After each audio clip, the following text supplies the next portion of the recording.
ये वो समय है, अब इस अधर्म का नाश होगा और धर्म का विकास होगा।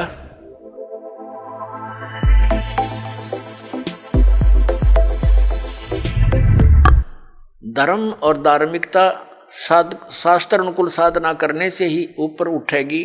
अभी तक हम शास्त्र विधि को त्याग कर मनमाना आचरण कर रहे थे, जिस कारण से हमें भगवान से मिलने वाला लाभ नहीं प्राप्त हुआ और हम भगवान को भूल कर फिर हम स्वयं अपना लाभ प्राप्त करने के तरीके खोज लिए।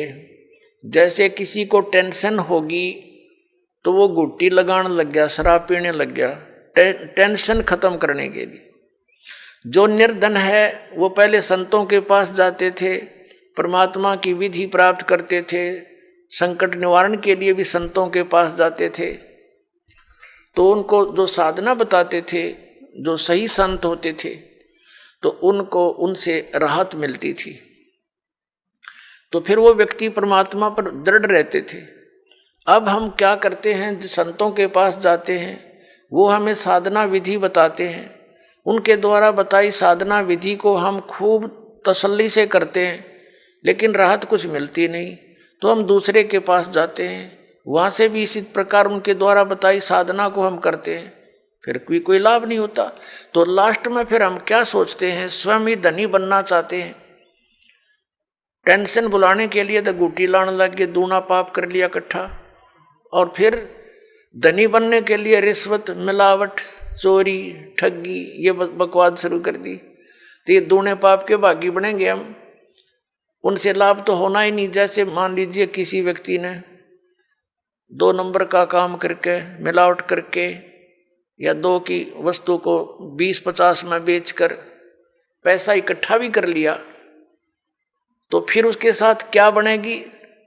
या तो कोई बालक बीमार हो जाएगा, या कोई स्वयं को ऐसा रोग लग जाएगा, वो सारा पैसा भी जाएगा, और वो उस पैसे को 2 नंबर से इकट्ठे करने का जो पाप था वह उसके लिए शेष रह जाएगा। एक व्यक्ति ने बताया कि जी मैं बहुत नालायक व्यक्ति था। ऐसे मेरी कोई दुकान थी, बहुत पुराने समय की बात है, जब ये टेप रिकॉर्डर चले ही चले थे।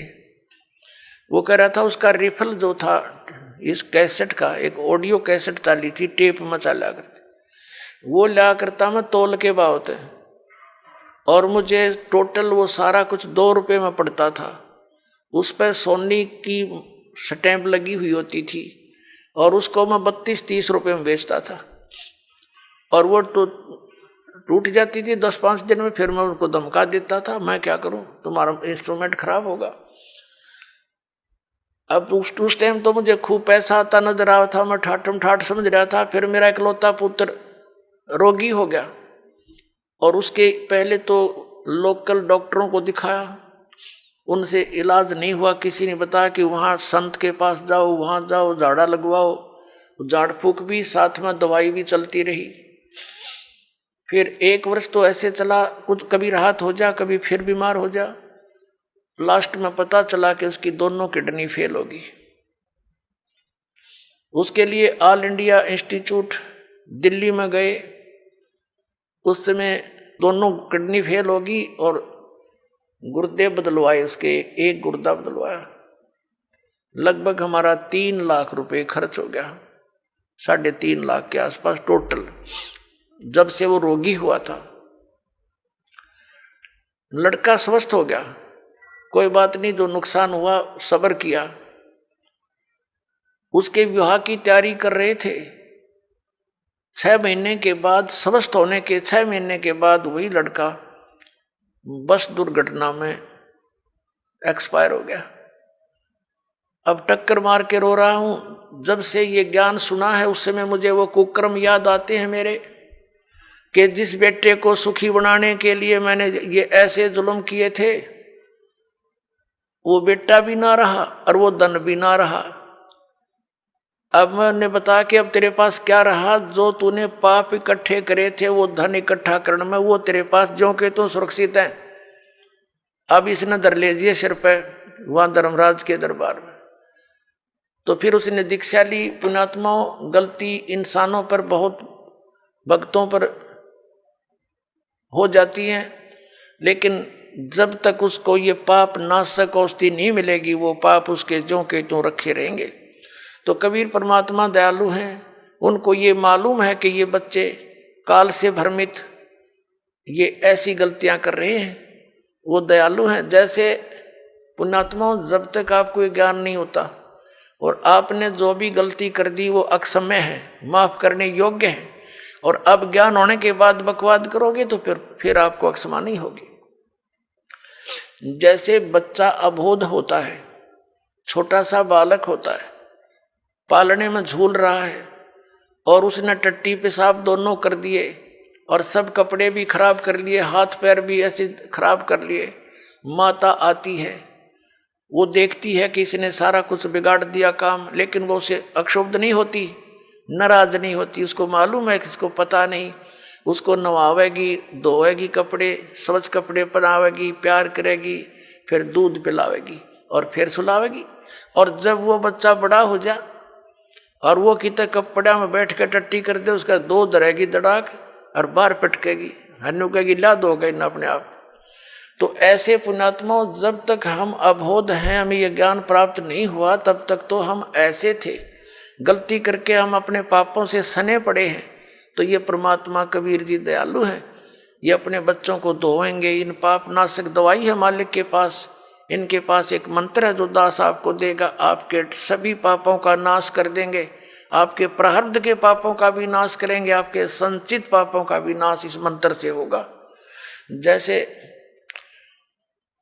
फसल में पहले खरपतवार हो जाता था तो उसका कोई विकल्प नहीं था, कुछ एक तो कसोले कस्सी से उसको थोड़ा बहुत खुरच देते थे, वो फिर भी हो जाता था। जब फसल बड़ी हो जाती थी तो उसका कोई विकल्प नहीं था, वो साथ ही पला करता था फसल के। अब एक ऐसी मेडिसिन खोज होगी है कि उसको फसल में डाल दिया जाता है तो वो खरपतवार का नाश कर देती है, फसल को हानि नहीं करती। इसी प्रकार ये मटेरियल यानी ये केमिकल और ये साल्ट पहले विद्यमान थे लेकिन खोज नहीं थी। इसी प्रकार ये मंत्र परमात्मा ने पहले ही हमारे सदग्रंथों में विद्यमान कर रखे थे, ये हाथ नहीं लगे थे। अब इसकी खोज होगी, इस दास के पास उपलब्ध है, और इसे सब पाप नाश हो जाएंगे और आपके पुण्य शेष रह जाएंगे।